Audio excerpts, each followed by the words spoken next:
This is Lady K coming to you live from the world-famous Apollo Theatre on a very special night.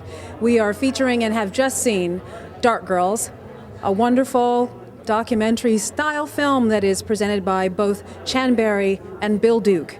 Interview coming up soon. Stay tuned. Rise, Dark Girls.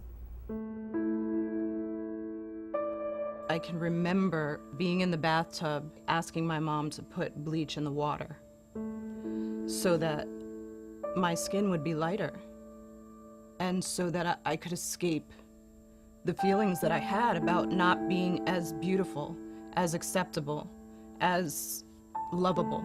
If we're all just hanging around and a dark-skinned girl will pass by, they'll be, oh, well, she's pretty for a dark-skinned girl.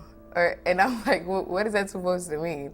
I used to wish that I can wake up one day lighter or wash my face and think that it will change.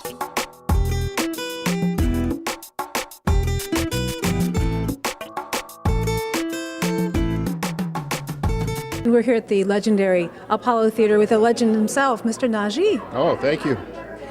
We are here today on the premiere of this wonderful film, Dark Girls. Please tell me what you thought of it. Well, I thought it was excellent. I think it's an issue that being brought to the forefront is very important. I come from a very diverse family, and I remember as a child, just watching people in my own family, criticize or encourage other people based on just the differences inside the family itself. Now, what of was course, it? that has changed over years. I mean, as our family has progressed and educated, a lot of that stuff doesn't exist. But I thought it was very good. Interesting to see how that dynamic really plays a part today and impacts us all. You said you come from a diverse family background. What is it? Well, I mean, we had a mixture of light, black. If you come to one of our family reunions, it's like the UN. You will see people from Japan. It's very interesting. Africa. So it was very relevant to me personally to watch. With none other than the legend himself, Mr. Bill Duke. That means I'm old. Ah, not at all.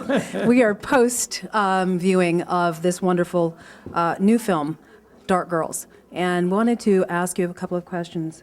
Why do we think of ourselves less as discriminating people? Of course, we're delusionary. I mean, I had a real battle with a friend of mine who says it's impossible for black people to be racist. I said, why? Because he said, we have no power. And I said, well, there are some black employees who hire based on skin color, like you saw in my film. He said, that's called discrimination. And I was trying to tell him, it's still pain is pain. So, if you're rejected because of your skin color, whether a black person or a white person doesn't make no difference. And why that's happening to us still today is just, it's, what can I say? The night screening was a success? To me, it's more than a success. It's coming home for the first time. This little boy from East Orange, Newark, New Jersey, Maplewood, New Jersey, who has dreamed about being in this industry.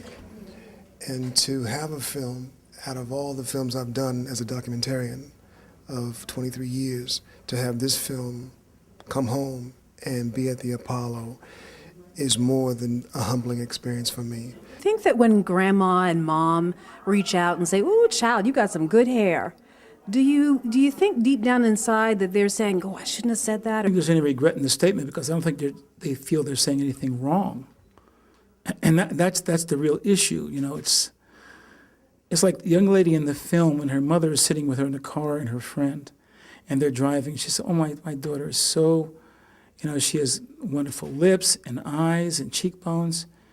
Can you imagine how beautiful she would be? There's a little more lightness to her skin. She is in no way trying to hurt her daughter because her value system is based upon what she's been taught and what she believes. So there's no reflection in terms of it harming anybody. But as you know, as her daughter said, it was devastating. But her mother doesn't recognize the devastation. The young man who says, I don't like dark-skinned women on my arm. I mean, dark-skinned women, I don't really like dark-skinned women. Like, they look funny beside me. They don't look right. The problem is he is not trying to say that to hurt anyone. That is his fundamental belief, which is, to me, more dangerous and painful than me calling you a bad name because I don't like you. That's not what it is. It's much more deeply felt than that. You see this work being utilized in schools, middle schools, high schools, as a learning tool? We hope so. That's one of the things we talked about, Bill and I talked about when we first started the film, is that how many levels, how many distribution platforms could we use to disseminate the film? And the educational level did come up. One of the comments that was made in the film happened as an aside by a young lady who said, well, you know, I went to talk to this light-skinned young lady. She said, no, I mean a real sister. And I think that you're going to be dealing with that in your next film. The nugget that you want folks to take away is that it begins at home, but it needs to continue as a dialogue. I think we men have damn near destroyed the two things that give us life. That is the planet and the women. I like girls with that light complexion look. Oh, you're a moron. I can't help it. What, being a moron? Yeah, that too. And the reason why I say that is because when I think about the interviews I've done over the years of different documentaries, all the women I've talked to, and when we talk about us men, I hear so much of the things that we could have done better as men. So I think, I say all that is to say that until women are healed, we won't be healed as men. This is one of a trilogy of films that you're going to be doing, as you announced tonight. What's the call to action overall for all of these films that you're doing? I think that we are responsible totally for our community. We are totally responsible for the welfare and well-being of our women and our children, and that no one is coming to save us. Now, once you realize that, either you don't care or you take action. And when I say take action, I'm not talking about this large movement of millions of people coming together. As an individual, you must take action. I love quotes. There's two quotes that I love very much. One is, aspire to inspire before you expire.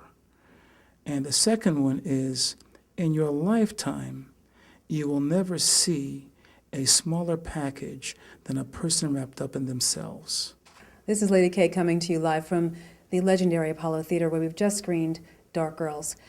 Hope you've enjoyed the program, and we'll see you next time.